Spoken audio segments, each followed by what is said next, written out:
Hey guys, today I am having a conversation with somebody I've been waiting to have a conversation with for a really long time. When I first heard his voice, I was in the gym and I was listening to a podcast from Jordan Peterson, and the title of that podcast really struck me. And it was about the book that he wrote, and it's about owning your past to change your future. And that really resonated with me because I'm somebody who's always digging deep and trying to figure out what it is I have to do to change from what I came from to make a better future for my life. And that's a lot. I mean, I don't even think it's easier said than done. When you hear that out loud, it's really difficult. And I'm sitting here with Dr. John Delony, who is the master of this whole thing. And thank you, Dr. Dude, I don't think I got anything mastered, man. I'm still clowning around, but I appreciate your hospitality, man. No, of course, man. Like I said, I listened to that podcast a long time ago, and it really resonated with me a lot because I'm somebody who, just being a former athlete, well, I guess I'm still kind of an athlete now, but like being a former professional we all tell athlete, ourselves that, Cedric. We all I'm still telling myself that now. I played high school ball and I still haven't let it go, man. Yeah, it's hard to let go. And I'm always looking in the mirror trying to get better, and it's a really difficult thing to do. So I want to dive into this theory that I have that I want to run by you and see what you think of it. I love a good theory. I love it. All right, cool. Right. So the theory is called default settings. And I've always had this belief that we're a product of our environment. And the people who raised us, the environment that we lived in, shapes who we are and how we essentially react to things with, in our relationships with our friends, with our spouses, with our children. So if you're a child and you're raised by parents who were angry all the time, I would think that your default settings are to be angry and to express every emotion that you feel with anger. If you were raised by parents who were kind of passive, your default setting is to be kind of passive. You know what I mean? To be passive with other people when things hit the fan or things get hard. If you're around parents who are happy, then your default settings are kind of happy. And I'm wondering, do you think, I wonder what you think of that as probably some kind of medical term that actually is named after that. And I'm wondering do you think that these default settings are something that we have to suppress and maintain and deal with? Or do you think it's something that you can literally get rid of through the work that you do to change the things that you, I would say, somewhat don't like about yourself? Man, I'll give you a plus on that theory. I think it's 100% accurate. Yeah. Okay. I think it's accurate physiologically. I think it's accurate with brain science, with the nervous system stuff. I think it's just right. I think you're onto something that goes even deeper maybe than you've even thought through. I think so the way I like to think of default settings is it's just the way our body has learned to keep us safe. That's it. And so if we had a dad, let's say we had a dad who we didn't know this at the age of 5, but was always worried that boss was going to let him go, always. And was a part of an industry that was beginning to shrink, and he knew it and was working really hard, and the boss was getting louder. And I'll have compassion to the boss. Maybe the boss is getting sweat on by his boss, right, or whatever. Then maybe money was a thing that electrified your house, and it came out with dad always poking at you. Hey, stand up straight, tuck your shirt in. Why are you going to wear that? Is that how you're going to wear your hair? You're not even going to shave? That is a dad who opens up his toolkit saying, I'm trying to love my kid the best I can, and I'm watching people get fired for how they dress. I'm watching people get fired for not showing up to work on time, whatever that is. And so it comes out, man, my dad yells all the time. And really what dad's trying to do is, hey, be safe. And I learned in middle school when somebody bows up that I can yell and get real big, right? I can let my peacock feathers out. They back down. All right, that kept me safe, right? And so I think I always like default settings, just thinking of them as my body's just trying to keep me safe. And I think the next layer of that is the things that kept us safe as kids will generally destroy our adult relationships. And so if I knew growing up, if my old man drove up, if I heard his car coming up the driveway and I needed to just, go to my room and shut the door, I'm gonna get kind of small. Then I'm gonna marry somebody who probably, you hear the old phrase, you marry your unfinished business. I'm gonna marry somebody probably whose mom or dad weaponized their relationship. Yeah. You didn't get straight A's, get out of here. You talk too loud, you made too, I don't like that joke, you get out of here. And so that person marries somebody who just wants to get away when that car drives up, right? And then it just starts this weird dance where somebody's chasing the other person feels like they're getting attacked, and it just loops and loops. And so, yes, I think that all adults, our job is to acknowledge our default settings. Man, I want to hit somebody every time somebody says this. Yeah. I want to yell. I want to hide. I want to go in my room. I was talking to a group the other day, and I was like, hey, I looked in the medical literature. There has never been a 45-minute continuous dump from a grown man. And y'all be sitting in the bathroom for 45 minutes just hiding from your families, right? Yeah. Or I don't know if you do this. I'll get home from work and I'll pull into my driveway and I'll just sit in my car. You for sit there. 10 minutes, 15 minutes. Yep. My wife will call me. Yeah. She'll see me out the window like, what are you doing in there? And it's just like, it's quiet, right? Yeah. So I think our job as adults, especially as we start trying to get married and have kids, is to own our default settings and then to not go around them, but to walk right through them. When I want to yell, I'm going to be quiet. When I want to hide, I'm going to stay put. So when you say, like, when you gave the example about the dad who has a boss who he's worried about getting fired, and he comes home and he's yelling at the kids to clean up or do the dishes and whatever. He's expressing essentially his anxiety through speaking with the kids in the family. But where does did the dad's default settings start with the boss, or did it start at home? My guess is he probably learned it, because there's some dads who get yelled at all day and they come home and they swear to themselves, I'm not going to do that to my kids. And then they disappear in the garage for 5 hours. Or they disappear. I like to tell people, like, they cheat on their wives all the time with a golf club, right? They go on a golf course and they spend all weekend out there, or with a fishing pole, or whatever. And so, I think you learn, you have it modeled for you. And I don't know anybody who hasn't heard their dad or their mom coming out of their mouth when they have kids. You catch it, right? Yeah. And so I think you can tweak the behavior, but until you walk through it. So in my house, I grew up in a loud house. Okay, my house is loud. I made a promise to myself, I'm never going to yell in my house. Yeah. But I didn't deal with the underlying anger. Yeah. And so my wife said, dude, we can feel the nuclear reactor in your chest. Yeah. We all know to stay away. You just pat yourself on the back that you're not yelling, but you are emanating anger in this house. And so I hadn't dealt with it. I just tweaked it a little bit. So I think you learn it and you learn it and you learn it and you learn it. And that's how trauma rolls down generationally through family lines. No, 100%. And I think, like you said, something really important that I've always tried to acknowledge is, because I think you have to first accept that you're that way. That's right. I think it's accepting it and then realizing, okay, I'm this way. Do I want to change it? And I think most of the time the answer is yeah. And then once you say, okay, I want to change it, now what am I going to do? And what are the things I'm going to put in place to change this behavior that was essentially handed down to me? And it's going to take work to actually do this, because it's ingrained in me from when I was a child and how I saw my mom or my dad or my coach or my teacher or whatever. That's why I always like to think of it as the environment.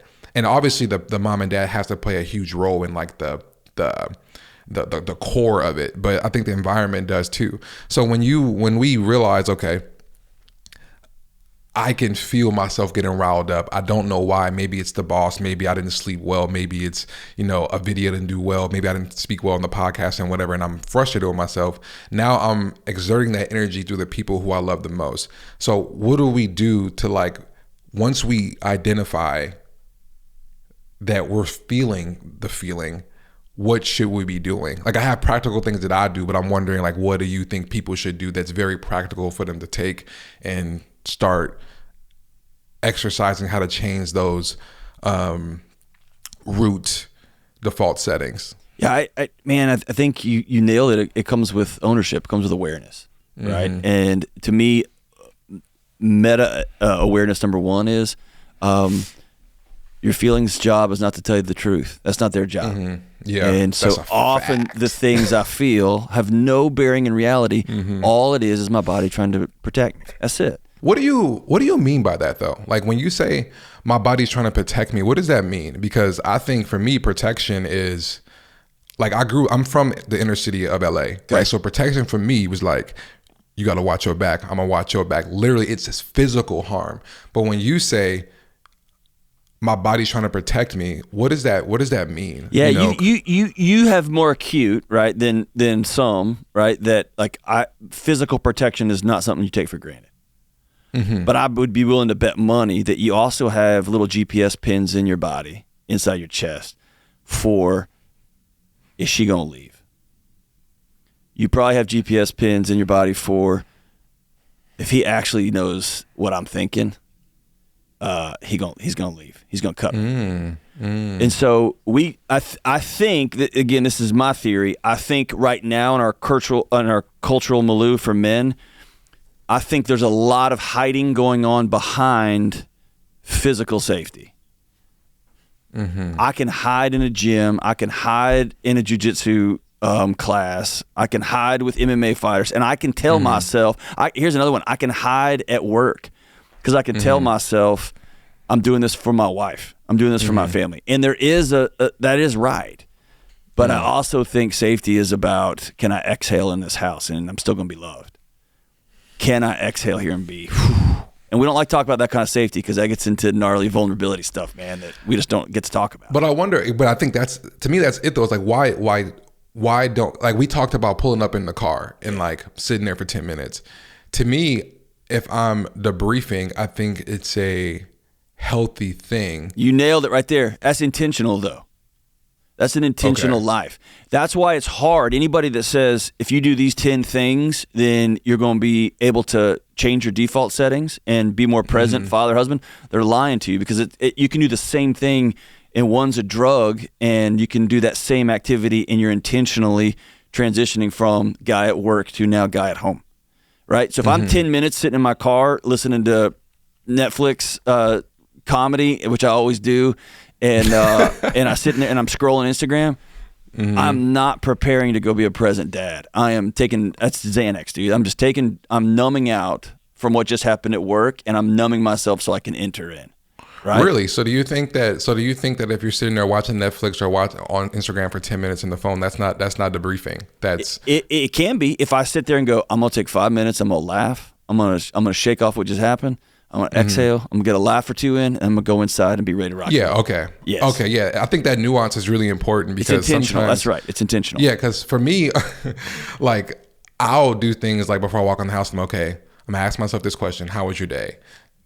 What can't you do when you go in there? And that kind of got exhausting. You know, I'm like, this is a lot of work to like go into my house. You know what I'm saying? So sometimes,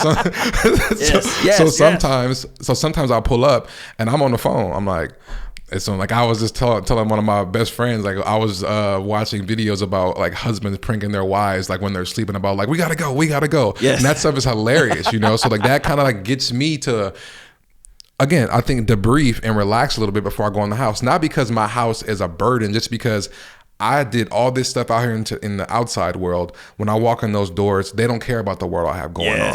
They care about me. So I think the nuance of understanding, okay, be intentional with the debriefing, because that matters.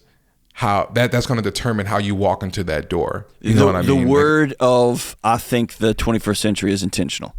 Mm-hmm. Like my goal is to never fall off the wagon when it comes to my nutrition. There is going to be times that I park that wagon, I climb down, and I roll around in the mud, man, and and then I hit the horses and that wagon runs over me, right? I have those kind of meals. I had a buddy come into town that I haven't seen in a while. We went to a steakhouse here, and I ate my body weight in steak, right?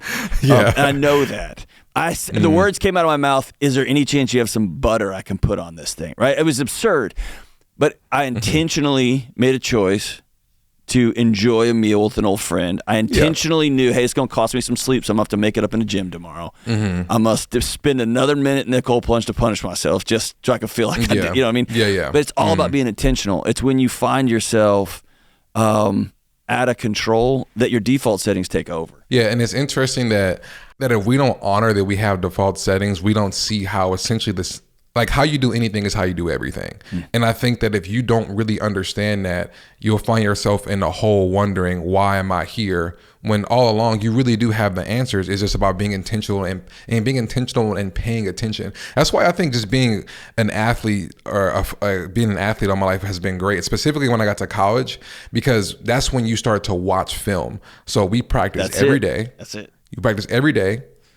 You go in the meeting room and you watch yourself in front of everybody 7 days a week. And you learned and so if you made a good play, they'll praise you. If you made a bad play, they'll beat you down. You know what I mean? So you were always on this roller coaster every day for 10 years I was doing it. So I had to learn how to look in the mirror. So I think going back to what you're saying about like being intentional and being comfortable, like just being comfortable finding out a way to look in the mirror. Like how can people do that now? Like the way that we were watching film, how I was watching film. What are things that people can do now to essentially watch film? Because nobody has cameras following them around. Yeah. Well, I mean, technically they kind of do. Yeah, well, they do now. That's right.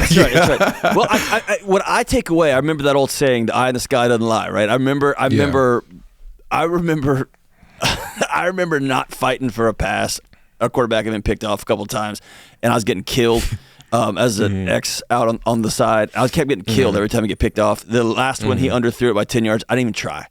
And I remember I got picked off, and I remember as I trotted back to the sideline, I don't want to hear what's going to happen tomorrow. Yeah. I know it's coming. But here's the thing. I learned at a young age, and you learned it infinitely more than I did with your career. You had a career. It doesn't matter what I felt like. There's going to be an objective truth to this. Yeah. And so the more I can begin to align my body trying to take care of me with reality, the better off I'm going to be. Right? So when I two things. One is I always want people to get feelings out of their body. Write it down. And inside yourself, inside your body's got all kind of chemicals trying to protect you. And it just serves you up emotions and physical responses. If I write it down and get it out of my body, I can ask one question. Is this true? I feel like the worst dad ever. Like I'm late coming home. My flight was late. I missed my daughter's recital. You suck at being a dad, man. Walk in the front door. If I stop for 2 seconds and write that down, and I can exhale and say, am I a bad dad? No. The plane was late. Cool. And for whatever reason, that frees me. The second one is I have to know that when my body goes to fight or flight, when it goes to defend me, it unhooks critical thinking. It undoes it. That's why professional athletes, you have to train because they want your body on automation, right? They don't want you thinking. If you think about where to break a route off, it's too late. That ball's already in the air and that guy's in front of you. You got to do it instantly, right? So I know that I'm not thinking right, so I have to have two important things. For me as a married guy, I have to trust my wife. That when she says that we've come up with a language over 20-something years, when she says something like this, "You still hungry?" As I'm sticking my hand into a bag of gummy candy, that's her saying, you're going to feel bad tomorrow and you're going to be upset that I didn't stop you. And also if I call you, if I say, you're going to get fat, then that hurts your feelings. So we've come up with a language. That's her looking out for me. That's her up in the top booth, right? Watching and seeing something that I can't see. And then I got to get a group of men in my life that I trust enough to be honest with, that aren't going to weaponize my vulnerability, but also they're going to tell me the truth too. And if without that, then I am choosing to go through life with my critical thinking unhinged. And I just have to know that. Yeah, and I think that when you talk about, like the word that came to my mind was repetition. Like once you have those tools, like now it's just getting the reps over and over and over. So when you feel like I have something in my phone, literally like I use an app called Notion. And if I feel triggered by something, like if I get an emotional response to something my wife said or my kids or friends say, I'll like write it and I'll like write it down really quick. Okay, what was that? Yeah. And then at night before I go to bed, I'll write out, okay, like this is what triggered me. And most of the time I'm like, damn, that wasn't really that big of a deal. Right, you know what I mean? It wasn't that big of a deal. But you could have said something back to your wife that would have lingered for 10 years in between the two of you. Exactly. Yeah, right? Exactly. So that's why I think what you're saying is so vital, and then understanding that you need the reps. And the first thing is accepting and then paying attention and then getting the reps over and over. Yep. So when I play football, I got reps literally on the field, which was important. Like in marriage, your reps is like life, like what you're doing every day, right? But you can't, nobody's recording you. So now you have to pay attention emotionally and seeing which, like for me, I literally call it triggers. I'll write it down, I'll review it, and I'm like, oh, that wasn't even that big of a deal. So now the next time it comes up, I'm like, oh, I've been through that already. Like, that's not that big of a deal. She never was trying to really hurt me in the first place. She probably is just somewhere with work or something, and it's cool. Like, it's cool. Like, I'm not tripping. You know what I'm saying? Yeah. After 10 years for me, I do something as simple as I'll grab the middle of my shirt, just like I'm doing right here. I don't know why, but when I feel something, and now people who work with me, they can see it. Okay. Like, I didn't do a good job on the interview. I blew this one answer. My wife's not going to be happy when I come. Whatever nonsense thought pops in my head. And I guess the thing I'd want to give every man, if I could tell every man one thing, it's that if you put that work in, your body will adjust the default setting. Oh, 100. Yeah. You will get to where you're not reactive. And then you'll be astonished at how many people want to be in your presence because you have this magic elixir that nobody in our culture has, and that's peace. Nobody's got that. Yeah. And then, man, you become a magnet, man. Yeah. Yeah. Oh, yeah, that's so true. And the beautiful thing about that is you become magnetic in your home, and your kids and your wife, they can feel that, man. Yeah. They can feel it. Like they can feel the difference between like daddy's acting and he's trying to be okay, but I can tell he's not okay. Yeah. They can feel when daddy's not actually okay, but they also can feel when I'm literally okay. And I feel good no matter what's going on. So that magnetism is really felt in the home, which is what's for me is the most important. Now, if I'm magnetic when I go outside and people can feel that energy, that's great. Like, that's great. But ultimately, the 4 women in my home are what matter the most to me, and I want them to feel that magnetic feeling. And that only comes by me putting in the work. That's right. And realizing that if I'm magnetic, it's because I'm literally changing. I'm changing these default settings. That's right. So all that to say, what do you think? You think it's something that we have to manage and continue to just keep up with maintenance, or you think it can completely, like, you can almost press the reset button and you have a whole new internal structure for these default settings? Man, I don't tell the story too often. I think I've told it a few times, but and I'll give you an abbreviated version. Long story short, my big dirty secret for a while was I had this show that took off and was doing well. My own daughter, 5, 6, 7-year-old daughter, would not hug me. She wouldn't. Everything was electric, everything. And I'm a big guy. I'd pick her up and just say, "You're gonna hug your dad," and she'd go rigid and she'd say, "Dad, put me down." And dude, I was teaching people how to parent and how to be married and all this, and my own daughter when I get home. And one day my wife said, she said it in a loving way. She said, "Hey, you're the best husband, Dad, I know. Is there a possibility that her teeny tiny little body feels like you're not safe?" And dude, I got mad. It broke my heart. I was like, "What are you talking about? I don't scream. I don't hit nobody. I don't swear in my house, right? Like, I don't understand where that would come from." And that's when she said, "Oh yeah, but we feel it." So Cedric, I got mad and I threw a kind of a grown man temper tantrum. Yep. And I went to a therapist that I trust, and she is an oracle. She's about 61. I don't even give her age. I don't even know how old she is, actually. I think she may have been here since the dawn of time. She just exists. She's amazing. But after about 6 months, I told her some things that happened to me when I was a kid that, bro, I told my wife. I told anybody. I'd never said them out loud ever. And I had to deal with a body that's been trying to keep me safe since I was a little kid who had some secret stuff happen. And it was about 6 months after that. And dude, I put it like the last place I wanted to go. Put me in the MMA gym, fine. Put me on the weight room, fine. I did not want to go sit on her couch because I knew how hard that was going to be. Yeah.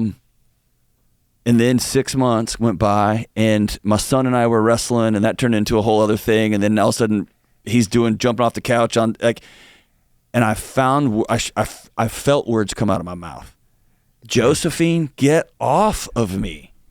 And I remember my eyes got real big, and it just stopped time. My daughter won't get off me now. I released my demons. And her body says, "Thank God, I've been wanting to hug that man. He's my dad," right? And she doesn't have the words for that. She's a little kid. Yeah. But now that I'm whole, now again, I get anxious, I get frustrated, I get mad at work, all that happens. But that's not embedded in my nervous system anymore. Yeah. Now when dad comes home, he's safe. He might be annoying and grumpy, and we're going to make fun of him if he's grumpy, and he can handle it now because he's done the work, right? So all that to say is I think there's some things that are just about healing. And when my daughter gets to be the age I was when some awful stuff happened, I'm going to know, oh, dude, my body's got a GPS pin in that one. And when it's like, hey, you want to go over to so-and-so's house? My instinct is going to be absolutely not. You shut your mouth, shut the door, right? But I'm not going to go to war with myself again, right? So the way I liken it is the first time you go do squats when you're in middle school, it's uncomfortable, man. It hurts. When you're 25 or 40, squats are still uncomfortable, but not in the same way, right? So you got to still go to the gym, still got to still stay in shape. But what it took to get there is not nearly, you don't have to put that kind of work in to maintain it, right? Yeah. No, that's beautiful. And I think one thing I was thinking of as you were speaking, I was like, yeah, when you think of the term default settings, I mean, that's literally for a computer, right? Like we're not computers, we're whole human beings. Right. Yeah. So we can't change. I just think a lot of the times change feels like it can happen because of how difficult it actually is. That's right. So yeah, it takes work. It takes a lot of work. But I think once you have a routine and a system and structure and you follow that plan, you can do anything you put your mind to. You really, really can. Like I'm the first person in my family to graduate high school, let it alone go to college and go to the NFL, you know? And this wasn't because I had this grandiose plan. I just knew that, hey, I'm just going to just work. So that same work that I put in with football, I put into myself for the people that I love, which is my wife and my 3 daughters, you know? And again, it's amazing. I mean, this isn't a locker room full of guys where we're bantering and having fun. It's like, no, this is all female energy. I got to kind of like watch how I step. I got to watch what I say. And I have to be able to receive this information from them, take it to the heart, work on it, and keep getting the reps in. And now, can I ask you a question? Oh, go ahead. Go ahead. For sure. No, go ahead. Can I put you on for a second? Yeah. Is there, and you may be the exception, I hear this often, is there a sense that you've put this work in, like in very literal ways, you changed your family tree, and you got scars and burn marks that people will never see because you stood down a forest fire on behalf of grandkids that you may never even meet, right? And sometimes, or often I hear that there's still those dark nights that I thought I was going to feel a different way. I thought when I had this money in the bank, I thought when I had this wife laying next to me, I thought when I had these 3 kids in their own bed, that I was going to feel a certain way about myself. And there's still this lingering, am I enough? Do you wrestle with that, or have you overcome that? If I'm being honest with you, I've never wrestled with that. And there's cons to that. Cons to that though. There's cons to that because there's never really a goal or nothing that I'm trying to really achieve. And that can feel lonely and I can feel worthless sometimes. So for me, I was the oldest in my family. Nobody in my family graduated high school. Nobody went to college or whatever. And I just realized, oh, this is kind of happening to me for me because I like put in the work and I got faster and I got stronger. Oh, the NFL can come. I got my dream as a kid was never to go to the NFL. I was more of like an artist at heart. You know, like I like to, we didn't have these resources, but I would have loved to like play the guitar and sing and stuff like that. But we had to play sports to stay out of trouble. That's what our parents did. So I was like, oh, my first year of football was terrible. And I was like, well, I don't want to be terrible. So I started looking around who was good and I just started doing what they were doing. And the next year I was a starter. Next thing you know, I'm in high school. I don't get a starting job. I'm like, oh, this is what the starters do. I'm gonna just do what they do. And I did it and I ended up starting. Oh, I'm in college. This is what the good guys do. I'm gonna follow them. And next, you know, NFL scouts come on your junior year. They say I have potential. Oh, okay. And I just kept doing it. And next, you know, oh, the NFL. Okay, great. So one of the things that I wrestled with the league is when I got there, I really didn't appreciate what I really did. I didn't really understand the opportunity that I had. So I think I'm always like my therapist says, like I have to learn how to take the blinders off because I don't see everything. I'm so focused on like, okay, well, I'm going to just do that because that's the next thing to do. So I don't wrestle with the, oh, I got this. And now I feel empty. Now I'm just like, what am I doing? Okay. So I deal with more of like the, what am I doing? Which is his own problems because it makes me not have a lot of empathy and sympathy for people because I believe in the work and the work is all that matters. How you feel doesn't. And if I treat myself that way, I'm gonna treat my wife that way, my kids that way, I'm gonna treat my friends that way. And that doesn't really give full relationships, because it's kind of one way. Yeah. It's really one way if you think about it. It's like, all right, I don't really care how you feel, just do it and whatever. Here's the antidote. You ready for the antidote? You didn't even ask me for it. I learned this. I'm ready for it. Okay. From an amazing psychologist in New York. She says this: whenever you're leaning into practice empathy, especially with your kids, but with your spouse too, 3 words: I believe you. Am I saying that to them, or are they saying it to myself? When my daughter comes down saying, that hurt so bad, and I'm thinking, that did not hurt. I know that didn't hurt. Yeah. Right? Or my wife says, you were late and you disrespect, and I'm like, I did not disrespect you, right? If I exhale and I just say the words, I believe you. There's something. Oh, so I believe you in the sense of, when I think of, that's what my athlete brain. I'm just like, when I believe, I'm thinking you're talking about like running up the hill. What you're saying is like, okay. So break that down for me. I believe that your experience, daughter of mine, son of mine, wife of mine, I believe your experience. I believe that your experience is actually happening. Yeah, that's really good. Yeah, I'm definitely gonna take that from you and that therapist in New York. When I talked to, I laughed when she told me that. So I tried it with my daughter, who's just having a meltdown. I said, hey, I believe you. Mm-hmm. And bro, she just went, whoom. Yeah. It was like I let all the air out of that smoke. She just, that was her crooked way of trying to connect with her old man. And it just went whoosh. And then now we're having a real moment. I don't know, it's legit. But anyway, okay, you were about to ask me a question. That's beautiful. I'm definitely gonna put that in my toolkit. Speaking about families and our wife and our kids, when it comes to these default settings, the people on the receiving end of the default setting are the one who have to carry the weight of being hurt, right? Yeah. They're the one who are getting hurt from the things that we don't even know that we're doing, because it's just how we're essentially made up. And I've always believed that you make decisions based on the information that you have at the time. That's the only way you go about life until you get new information, and then you get to choose if you want to experiment with that new information. That most of the time is the opposite of your belief systems to a large degree, So when I think about the ways that I've hurt my wife when we were young, and I think about the ways that I've hurt my kids when they first came and I was learning how to be a dad, and learning how to rebuild trust after mistakes.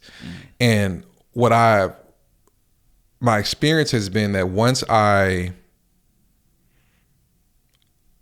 it's difficult to accept, we have these ideas of like what marriage should look like, what our life should look like. And then when you're in the way of what that should possibly look like because of mistakes that you've made based on actions that you kind of can't control until you understand you're doing them, how do you navigate that? You know what I mean? So people are willing to forgive, but they aren't willing to forget, So how do we navigate those waters? How do we deal with that? For me in my house, dude, and I've been leaning over the edge multiple times in 20 plus years of almost blowing my marriage up, man. The only path back I've seen when somebody violates trust is clearing the deck and saying, what the marriage we had is now over. Will you build something new with me? And if you will, what must be true for you to feel like you can be safe and trusting in your own house? What must be true? You want to see my phone? Do you want to turn the locator app on?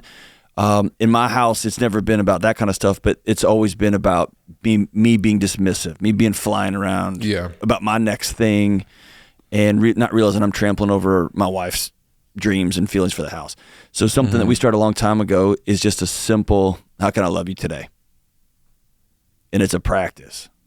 How can I love you today? And for months, I don't know. And then one day it was, hey man, it would really help if on it. Oh, see, listen to that. Just like, but listen, behavior is a language.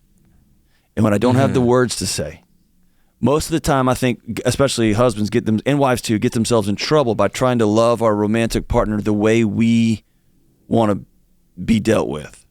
And that's what makes a great coach, who can speak the language of every one of their players in a way that they can hear it. Some guys need to be yelled at, some guys need to have their face mask shake, and some guys need to have an arm around them and say, hey, that was stupid, we're going to go get him, right?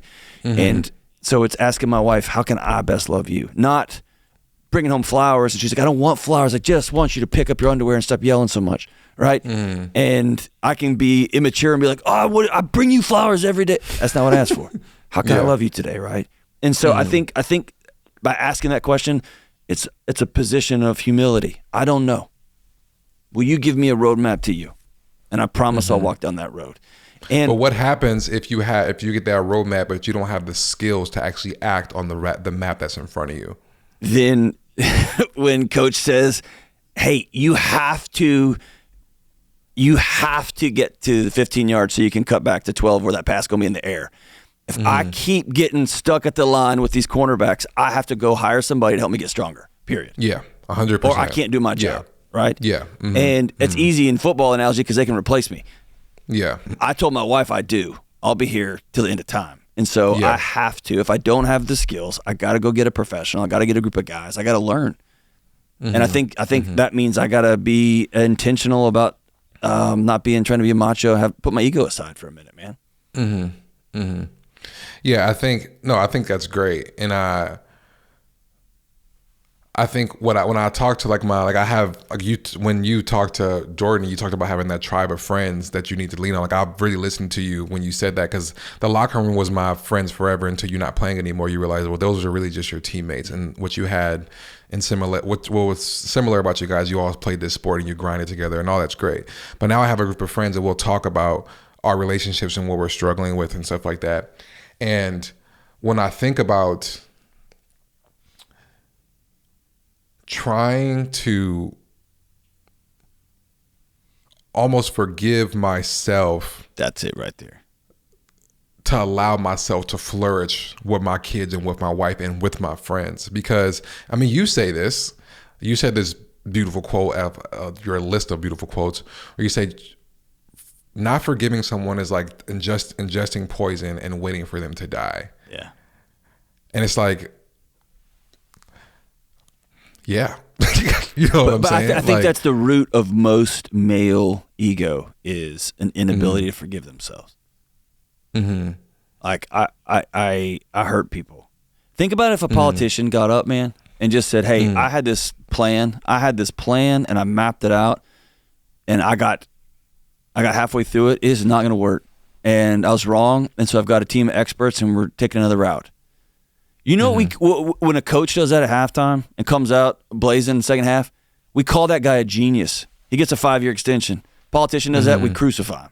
If a male does that, we crucify him, right? And so it has to be, I'm going to go in at halftime and be like, my game plan isn't going to work. I got to come up with something new, and so I got to get some different mindsets around here.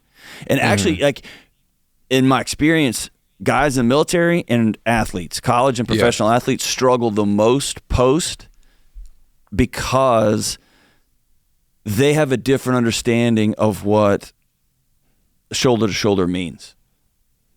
Like, military guys come home, like, they know what friendship is. Like, that guy said he would die for me. Yeah. On a football field, that guy went and laid his body out to hit another guy so that I could get down the field. Like, and then you go home, and then you move to your neighborhood, and there's like, your neighbor comes out in penny loafers and black socks, and it's like, your trash cans were on the line of my, you know what I mean? Like, it's hard to make friends when you know the depth of what friendship camaraderie actually could feel like, man. And so you got to go be weird and vulnerable and awkward, and it doesn't excuse the fact that I got to find a new tribe, man. Yeah, 100%. So you think that when it comes to people not forgetting, is it more so letting that go and we have to kind of forget to move on? I often tell people to write a letter to their 19-year-old self. So if you're 35 right now and you sometimes cringe, like I hope every husband does, at some of the things we said when we were newlyweds, hope it makes us cringe. Occasionally, if somebody's stuck, I'll have them write a letter to their 24-year-old self and use your name. Dear John, man, I know that you were scared when you were newlywed. I know that you didn't clear out your phone and old relationships called and you took that call, and I forgive you.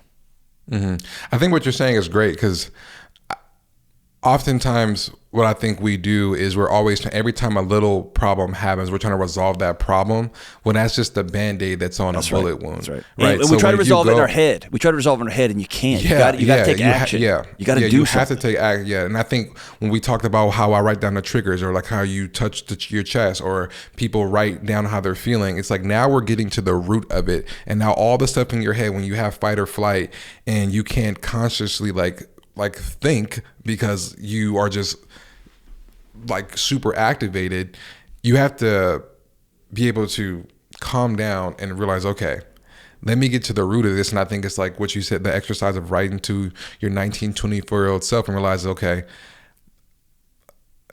I forgive you because this was unfair. It wasn't our fault, but we can figure this out together. That's right. Going back to the default settings, it's like, well, I didn't make myself like this, but I got to do something about it. Not by your hand, but it's in your lap, right? Yeah, 100%. So I think that's beautiful, like what you're saying. And I think it's encouraging and it's intimidating because when you do this work consistently,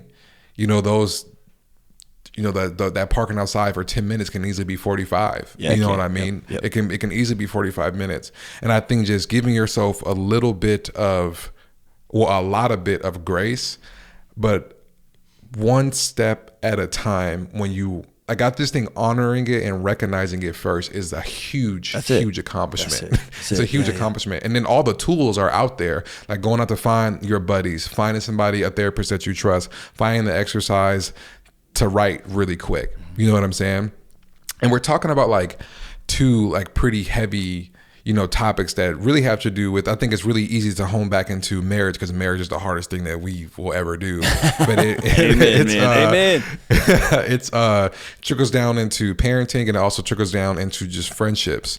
And I have another thing I want to talk about is, when you're going through these relationships with these default settings and you're breaking trust because you're making decisions based on the information that you had at the time, usually when you get with a friend or you have kids or you're with a spouse, you kind of look at them through, rose-colored glasses. Like they can do no wrong, they're perfect and whatever. But when you start to go on this roller coaster ride of things are getting really tough, they're not so red anymore. You start to look at these lenses that are kind of becoming a little dark. You know what I mean? Yeah, man. And now the way that you look at this person is changing because of essentially the journey that you guys are going through. And I've always wondered, like I have practices that I do because I'm always trying to sustain attraction and intimacy with my wife and with my kids and with my friends. And that's constantly me figuring out, okay, they hurt me, I hurt them, I still love them, and I still have to like be this, basically sustain attraction. So what do you think about sustaining attraction and intimacy between two people over time? Like how do we actually do that? Because that takes work too. Yeah, man, the two things that come to mind are one, it's an extraordinary story. You may have her on the podcast one day. Brene Brown tells a great story, but ultimately it lands on her and her husband. And I've adopted this in my house. We do this all the time. Mm-hmm. We don't accuse. We say, hey, the story I'm choosing to make up is. And if my wife's late getting home, she's never late. I'm the one who's always late. So let's be honest about this one. Like I'm late getting home. My wife will say, hey, the story I'm choosing to make up is, you'd rather be out there than be at home. Home's not a safe place for you. Home's not a place you want to be. Or the story I'm choosing to make up is I've been annoying you lately. And what that does is it's an invitation. It's not an accusation.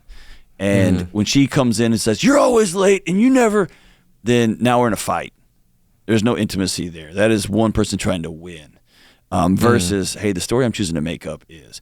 The other side of intimacy and attraction is, this isn't politically correct to say, man, but I feel like I have a responsibility to do things that make me desirable and attractive.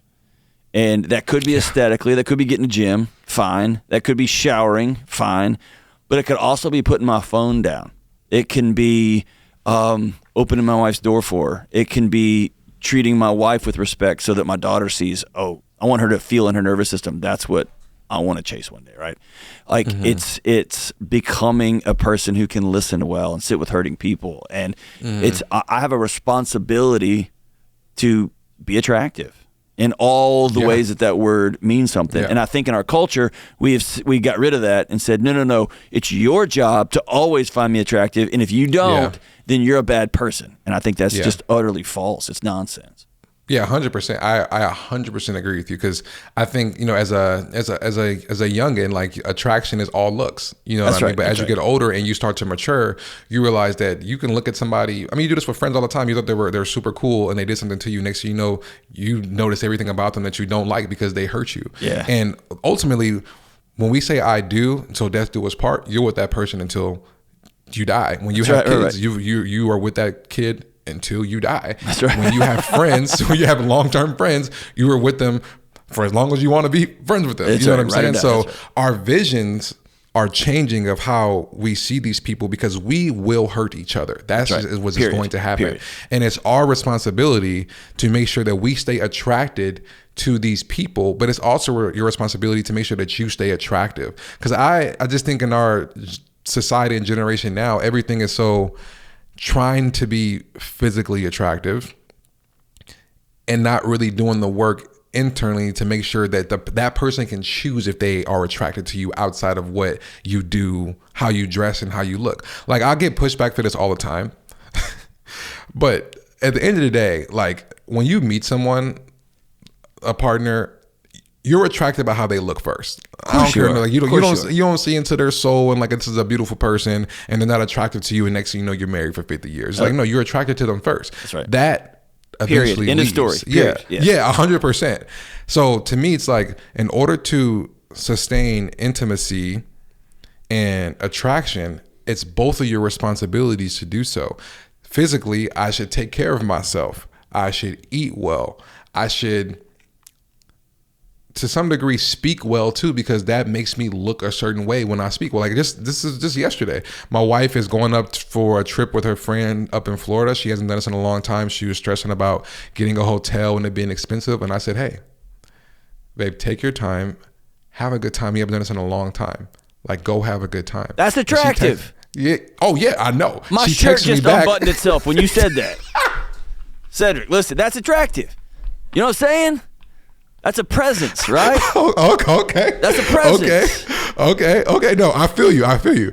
And when she texted me back, to a little like happy crying emoji. I'm just like, oh wow. Like, typically my wife has a lot to say, and she didn't really have a lot to say. You know what I'm saying? She just had like an emotion that she wanted to express. Right. So I know that made me attractive by hearing her not really probably feeling good about leaving the kids. It's not really about the hotel. It's about actually leaving for the first time in a long time. Or sometimes a lot of wives and mothers like struggle with that worth question.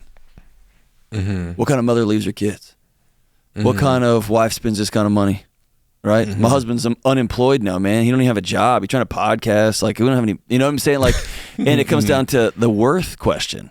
And when you said, hey, get whatever hotel you want, that's a roundabout way of saying you're worth everything. I love you. We're good, right? Mm-hmm. And I'm stable. I'm sturdy. I'm locked in here. What a gift, man. That's attraction, right? That's attraction. Yeah. And I think gift is actually it's the perfect word, because, man, like, again, I had to consciously think about that. You know, originally I would have been like, just get a hotel. It's not that big of a deal. I'm not listening. That wasn't the question she was asking. That's right. Yeah, exactly. That's right. Man, let me tell you something. I used to hate the whole, like, you got to read between the lines thing. I'm like, just tell me. But it's like, in order to, again, sustain intimacy and attraction, you essentially have to like know your partner and what they're actually trying to communicate. So which, like what you said earlier, we communicate with our bodies more than we communicate with our actual words. And I came to this realization for myself literally like 3 weeks ago. Cause when my wife, like I don't really care. Somebody can yell at me, cuss me out. I don't care. But the way that you look at me or the way that you say something, like the way in which you say it, I'm like writing triggers all day. You know what I mean? That really, really seeps into me. Cause I'm reading this book and it says, your your body language is a reflection of your heart. As a doctor, Dr. Chip Dodd, he has a book called Living with Heart, and he talks about in that book, and it's so true, because prior to reading that, I didn't understand why I would get triggered by the way that like my wife would, or anybody would, like they roll their eyes, or if they like say something a certain way, or they look at me a certain way. It's like, you're really telling me how you actually feel without the words, you know? So I don't know where. Well, I've had to learn. I've had to learn. Like, it's easy for me to say, "Hey, just say it," and going all the way back to the original beginning of this conversation. It may be that just quote unquote saying it got your head knocked off when you were a kid. It may be that your dad used to roll his eyes at you before he'd head out on a bender and be gone for 3 days. Right, so those things are locked in there, man. And I think, again, it comes back to old Dr. Phil. Like, do I want to be right, or do I want to be married? Right. So I get put that on a shirt. I get to decide: am I going to demand my wife speak Italian when she grew up speaking Spanish and we both speak English, or am I going to love her and learn Spanish? I'll learn Spanish. Yeah. Because we're married, and I said I do. So I'm gonna figure that out. Right? Yeah, no, 100%. And that's why I think it's going back to the sustaining connection and intimacy and attraction. It's like we both have to do the work and honor that it takes work for us to stay attractive to each other and connected to each other and intimate with each other. And not intimate in just a physical sense, but intimate is two people who are connected. You know, it's two people who are connected and can see each other, and that takes work. And going all the way back to when we first started talking, is understanding your default settings, honoring them, finding out what you need, getting those resources, following that plan, getting reps, looking at it over and over again, being okay with reps. There are a lot of reps you're going to fail, but those ones that you do really well, pay attention to those and just try your best to redo them again. Because I'm going to do this over and over all my life. It's not going to be, I ain't never got 100% on the test in my life, and I don't think I'm going to start now. You know what I'm saying? I don't think I'm going to start now. Nope. But the fact of the matter is, I know that I can consistently get better because I'm willing to do the work because I want it.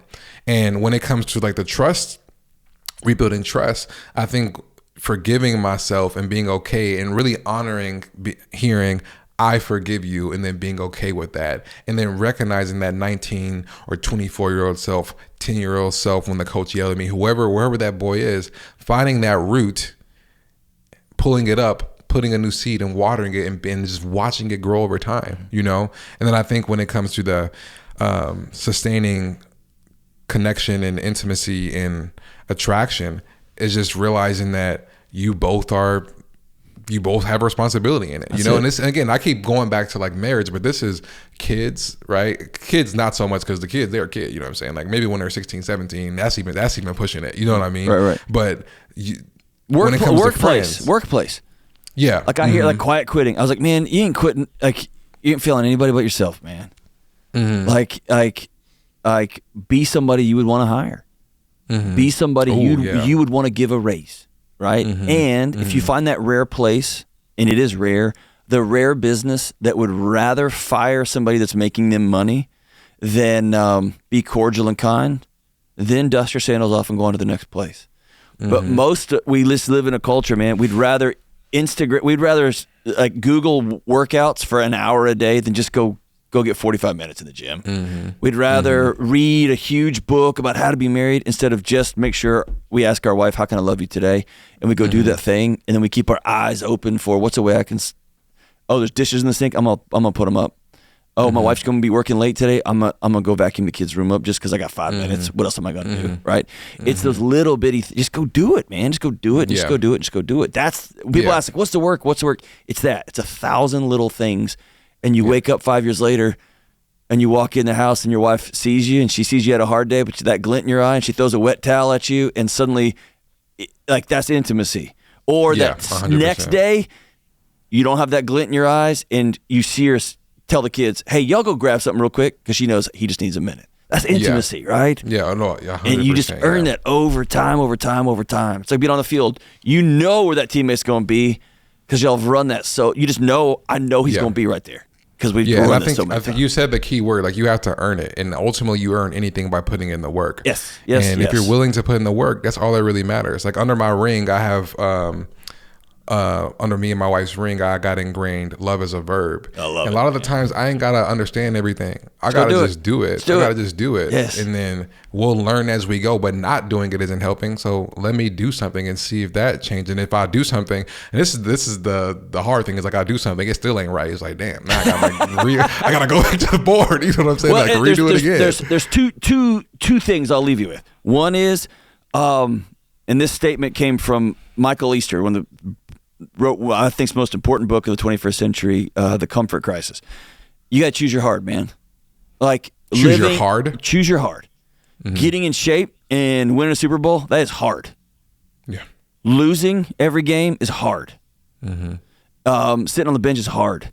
Going home to a marriage that you don't like is a hard way to live your life. Mm-hmm, mm-hmm. And working on marriage to having an amazing one is hard. So it's not like you get a pass either way. So you might as well do the hard thing that's going to give you a peaceful, hilarious, fun, joy-filled, erotic life than the miserable one where you just don't feel good all the time. Yeah. Right? It's just not a good way to do life, man. Mm-hmm. Yeah, anyway, that's just do your hard, choose your hard, choose your hard, choose your hard, man. You're going to put the work in. You're going to put the work getting up off the couch if you weigh 100 pounds over what your body can handle. Mm-hmm. And you're going to put the work in if you want to lose 100 pounds. Both of those paths are terrible. They're both hard. Oh, 100%. So do the one that's going to get you where you want to be, man. Yeah, and just put in the work. And like I think paying attention to also how you feel internally as well. Yes. I have one thing I want to ask you before we leave. You got it. So I've told you this before when we talked on Instagram, but when you told that story about how you and your son you would take him to that Waffle House every Tuesday, and you would connect with him. What are you guys still doing that? Man, he bouged up on me. Now we go to like the pancake pantry. Oh, really? No, actually, it was me, man. My digestive system couldn't handle it, man. I tried. Oh, Waffle House. Yeah. No, that's tough. No, we moved, but yeah, we went this morning. And that's beautiful, man. He's 14 now, so last week. Now we come with a question. Now he's a little bit older, and so we come with last week. I want to talk about the death penalty. I want to get his opinion on the death penalty. And we went round and round on that. No, I'm not trying to direct him in any way. I just want to walk through. I want to teach him how I think about it. A little bit. Yeah, 100%. And then today was his job. And so he said, Dad, paint me a picture of you the day after you're retired. What does that look like? And so we talked about that. And we ended up talking. Yeah, we do it every week. That's awesome, man. Like when I heard that story, my oldest was 4 or 5, and like I've never had my parents spend intentional time with me like that, because my mom had me when she was 15. My dad was out doing his thing, and everything was about making money and working, going to school, football practice, home. And when you shared that story and like how you was like, he's late every Tuesday, but I don't care because I need to spend this time with my son. That's right. That's really inspiring, because again, like those were we only get our kids being kids for so long, and I think planting those seeds is really important. So I was just wondering if you still did that with him. I know he was 12 at the time, and I heard that when they become teenagers, they change up a little bit. So I was just wondering if he's still riding with you. I may be. I hesitate to say it like I'm about to say it, but I'll be pretty direct. Kids know when you'd rather them not be around.